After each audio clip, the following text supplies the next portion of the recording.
What's up guys, so in the last video we talked about how collecting synths is pretty f***ing stupid. And in this one, we're going to talk about the total opposite, about how it's actually pretty f***ing awesome. So, we're going to start off strong with my hot take on 5 synths that even you can get for less than 1,500 bucks. Keep going! Alright. So, here we have the realistic Moog MG1. So, a brief history on this. This was a synth that was distributed by Radio Shack under their realistic brand, but made under contract by Moog.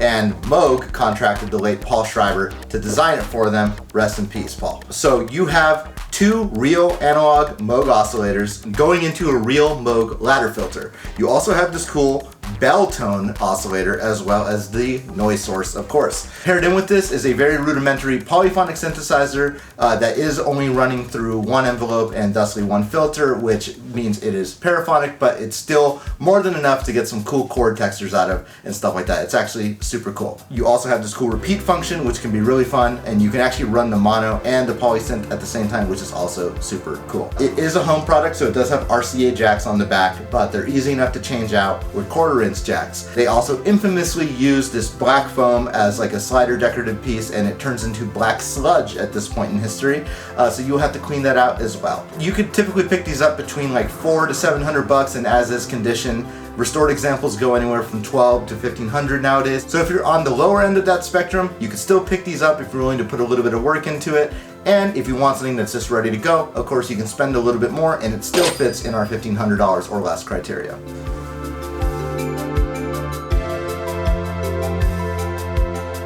Next we have the Moog Prodigy. If you want that true Moog sound without shelling out hella money, the Prodigy is certainly the answer to your problems. The Prodigy is also a very simple analog synthesizer. You have 2 syncable analog oscillators, a noise source, a Moog ladder filter, and 2 3-stage envelopes, pretty much just like a mini Moog. My favorite thing about the Prodigy is that when you put it in sync, the pitch wheel will only control oscillator 2, so you can manually sweep and get that synchro sound that is so desired. The Prodigy, you can still pick these up from anywhere from like $700 to $1,200 in most conditions, and restored examples go right up to about $1,500. But this is definitely one of the best bangs for your buck that you can get. Highly recommend it. Next we have the classic Roland SH-101 monophonic synthesizer. So we just talked about the Prodigy being a simple synthesizer. The SH-101 is arguably even simpler with only 1 analog oscillator, but you also get the luxury of a sub-oscillator as well as pulse width modulation to get that pseudo-chorusing sound, making it a pretty capable synth with, of course, a very unique sound that these are so famous for. You also get a full arpeggiator as well as a sequencer that is so groundbreaking it has spawned an entire line of what's called 101 style sequencers that you can still pick up in various forms today. And 101 style sequencing means that you can press one button, record your sequence, and then play it back at various speeds using this LFO slider. So the SH-101 is a synth that you can still pick up anywhere from $700 to $1,200 or so in most conditions. Restored examples will go anywhere from $13 to $15 or maybe even a little bit more, but also dependent on the color. So the gray one that I have right in front of me is typically going to be your most common and therefore most economical version that you can get. The blue being the next rung up and the red being the most rare and expensive version of the SH-101, though when we're talking about those price differences, we're really just talking about a few $100. The SH-101 can also be powered by batteries, though we do not recommend doing that because they can leak eventually and cause all kinds of problems. And you can also occasionally find them for a little bit of a premium with the grip. So the grip lets everyone know that you are super awesome because now you have a keytar, as you can see with the guitar strap buttons that are on all of these. So you can walk around the stage with this and let everyone know just how cool you are. And with the battery power, you can be one of those synth people that goes out and sits on the grass and plays your fun sounds, and you can do that with this. Or I hope that you're doing that while making sick acid music or whatever, because these definitely can get that sound. Can we get this dusted? Someone bitched about that in the last video. Alright, so this one's one of my favorites. So this is the Korg Monopoly. So as the name suggests, it's both a mono and pseudo polyphonic synthesizer in one small box.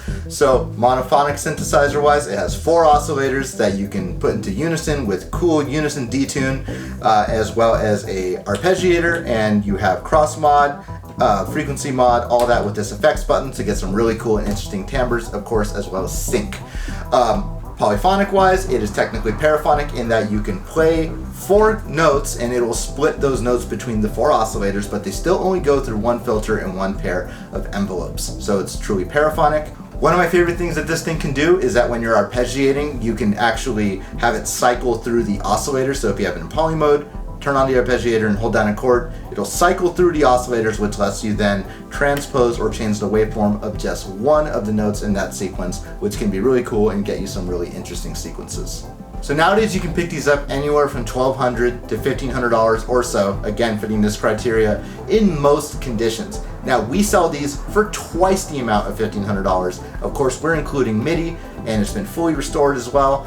So our pricing is of course going to be substantially higher than what you can typically pick these up for on various classifieds or reverb.com.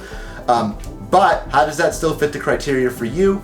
If you are collecting synthesizers and you are on any kind of budget, you can pick things up that are in any condition for the price that you can afford, in this case $1,500 or less, with the intention of getting them fixed up. These do require work. Even the ones that are being sold at the top end of that range for $1,500 or so will still need work. You can spend way more on a restored example, but you also shouldn't be afraid to buy one that might need work soon, so that you can at least get one in the studio, get your foot in the door of a Monopoly, and have something really special once it's restored by your technician of choice. Next up is the Sequential Circuits Pro One. So the Pro One is marketed as a one-voice version of the Rev 3 Prophet 5, and while that is technically true, they do sound a bit different, but it's nonetheless a very capable and cool synthesizer in its own right. It also, much like the SH-101, has an arpeggiator as well as a 101 style sequencer built right in where you can save 2 different sequences. Unlike the Moogs, it has a 4-stage dual envelope design as well as this really cool modulation matrix going on here on the left to get you really cool and complex sounds.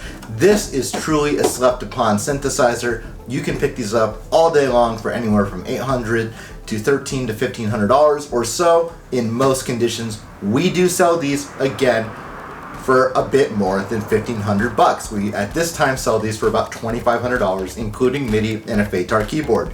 But this is a prime unit to pick up for as low as you can get it and fix it up yourself. They only need a few capacitors changed. You can change the keyboard with one of these nifty FATARs coming out of Sweden, and you can put a MIDI kit in it. We recommend the Turbo MIDI CPU that you can get, I believe, on eBay. It's a very great kit. Regardless of the price, the Pro One is one of my favorite synths of all time and will always have a space in my arsenal. Yeah. It's hard to cap these kind of things off at 5 because there's so many cool synths in this price range, luckily. So I do have 3 honorable mentions for you guys. First is the Korg MS-20 or MS-10, a great classic synthesizer from the 70s made by Korg with the unique Korg 35 filter that you should consider, as well as the Moog Source, which is a very frustrating synthesizer to program because you have this one knob to do all your programming and save it. These are also not quite in the $1,500 range when they're fully up and running, but you can pick them up in that range needing work, which again, as we talked about earlier, it's okay to buy things that need work so that you can get your foot in the door of owning it and then get it fixed up immediately or a bit later when you can afford it. Above that, we have the Mini Korg. This is a very cool and unique synthesizer that has a cool chorus oscillator as well as a repeat function and a very interesting filter called the Traveler filter, which is a dual low pass, high pass filter that normally has a notch that makes it so that when you turn one down, it turns both of them down or up. I forget which because the notch is not on this one. This one also has the rare second oscillator. But these you can pick up for not a whole lot, definitely under $1,500, and this will add a really cool and unique tone to your setup that your other monophonic synths will not be able to produce. Okay, so now you guys know what my top mono-synths are in this price range. Of course, you can spend way more money on things that only play one note at a time, but that's a subject for a different video. So, curious to hear, what are your top 5 mono-synths in this price range? Leave that information in the comments below. Don't forget to like and subscribe so that we can keep putting out these videos so I can justify buying more synthesizers.